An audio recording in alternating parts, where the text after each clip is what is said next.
ஒரு சிம்பிளான ஈஸியான மெத்தடில் ஒரு சூப்பரான ஸ்பைசியான நண்டு கிரேவி எப்படி செய்கிறதுன்னு நம்ம இன்றைக்கி பார்க்க போகிறோம்.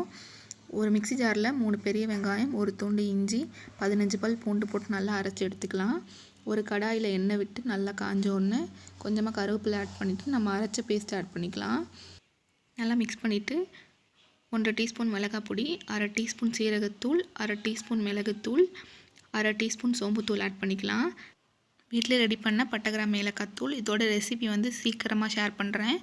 இது ஒரு 1/4 டீஸ்பூன் ஆட் பண்ணிவிட்டு நல்லா அந்த எண்ணெயில் மிக்ஸ் பண்ணி விட்டுக்கோங்க. அந்த மசாலாவெல்லாம் நல்லா மிக்ஸ் பண்ணோடனே கொஞ்சமாக தண்ணி ஆட் பண்ணணும். அதனால் இந்த மிக்ஸி ஜாரில் இந்த தண்ணி கொஞ்சம் ஆட் பண்ணிக்கிறேன். ஆட் பண்ணிட்டு நல்லா மிக்ஸ் பண்ணிக்கோங்க. அவ்வளோதான், நம்ம கிரேவி ரெடி ஆயிடுச்சு. இது ரொம்ப சிம்பிளான கிரேவி. இதுக்கு தேவையான சால்ட் ஆட் பண்ணிவிட்டு நான் இன்றைக்கி குட்டி குட்டி நண்டு தான் எடுத்திருக்கேன். அந்த நண்டையும் நம்ம ஆட் பண்ணிடலாம். இந்த மாதிரி சின்ன நண்டுலாம் சளிக்கு ரொம்ப நல்லதுன்னு சொல்லுவாங்க. ஸோ வீக்லி ஒன்ஸ் அதுவும் ட்ரை பண்ணி பாருங்கள். நல்லா மிக்ஸ் பண்ணிவிட்டு ஒரு மூடி போட்டு நல்லா க்ளோஸ் பண்ணி வச்சிடலாம். கரெக்டாக ஒரு 10 மினிட்ஸ் ஓப்பன் பண்ணி பார்த்தா நம்ம சூப்பரான நண்டு கிரேவி ரெடி ஆகிடுச்சு. இதை எடுத்து சுட சுட சர்வ் பண்ணிங்கன்னா ஒரு சூப்பரான டேஸ்டியான நண்டு கிரேவி. கண்டிப்பாக ட்ரை பண்ணி பாருங்கள்.